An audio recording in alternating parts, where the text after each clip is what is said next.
Hi, this is Shadi. Today I have a very tight fight to share with you. It's a sparring session between a Japanese judoka and a Japanese wrestler, and it is a very close fight, highly technical.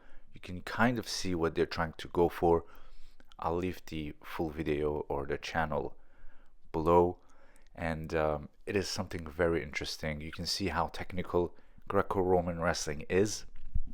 If you watch full fights, you will see that they're fighting for these little gaps under the arms, and that will make things very complicated. And today we will see a little bit of that.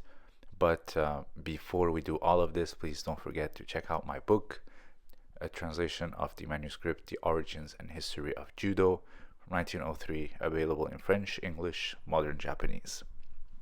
So the fight start, or the sparring round starts. Again, you can see they're fighting for establishing those grips under the arm. Here you can see grasping only one. Maybe he's trying to duck under or go for an arm throw, like a seoi nage or a shoulder throw, and the judoka is going to the side and also here preventing him by pulling his shoulder down. And you can see the wrestler goes from behind, tries to take his back, but the judoka prevents him from doing so. And so here you can see they continue.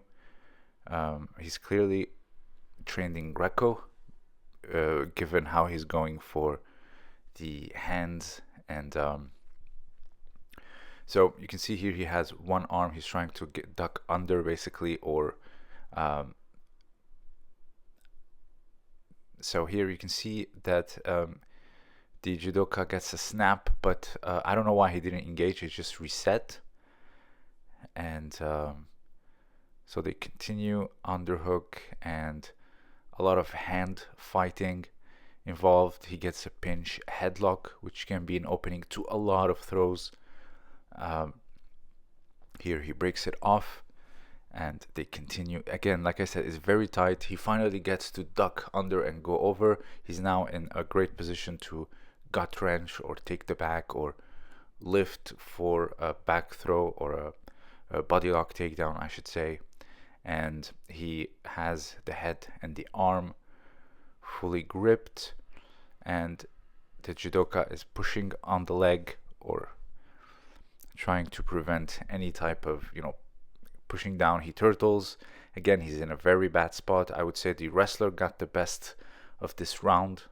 And here you can see he's pushing with the with the leg.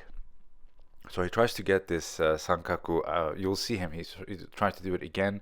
So it's this one. So Mark Hausinger used to use this type of entry when someone is pushing against his leg. So what they would do when they push their leg, they have their arm extended, and that will make an entry for the triangle.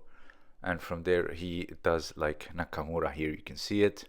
He doesn't wait to turn them over in order to lock it, but he does it from here, and then from there he flattens them and then works towards it. And it kind of looked like this is what the wrestler wanted to do. And the judoka was a bit more the wiser one, or he was wise to it. But here he tries to get up, and then he flips him over with the hands. It's a very beautiful hand technique into the pin. It's very similar to an uki otoshi. As he was trying to get up, he had the hands controlled, or the arms controlled, and so he turns his waist, projects him, and beautifully transitioned into a pin or a pin attempt. And like I said, it's a very close call type round, very technical. Again, he's in a very tough spot, again in a turtle position. Tries to get a guillotine here.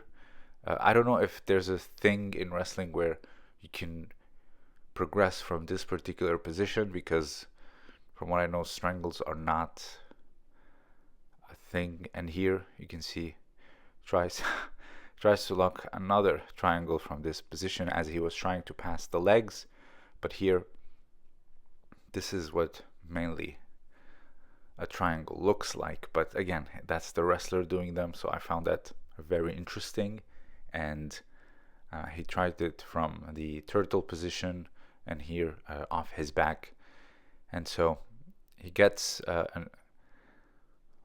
like a Georgian arm as he's getting up, and he tries to do a sacrificing throw with a Uchimata Makikomi, but absolutely did not phase the wrestler. So this was what he was going for. So you can see they went for really nice techniques, but it was just very tight and very technical. I think it was a very nice round. And here you can see Uchimata Makikomi is quite nice because you can wrap someone around you, jacket or not, it can be easily done.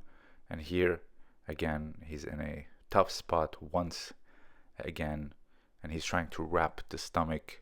And here he's going for, I think, another triangle, but timer goes off, and this is the time. So it looked like a really nice round, and it was very technical.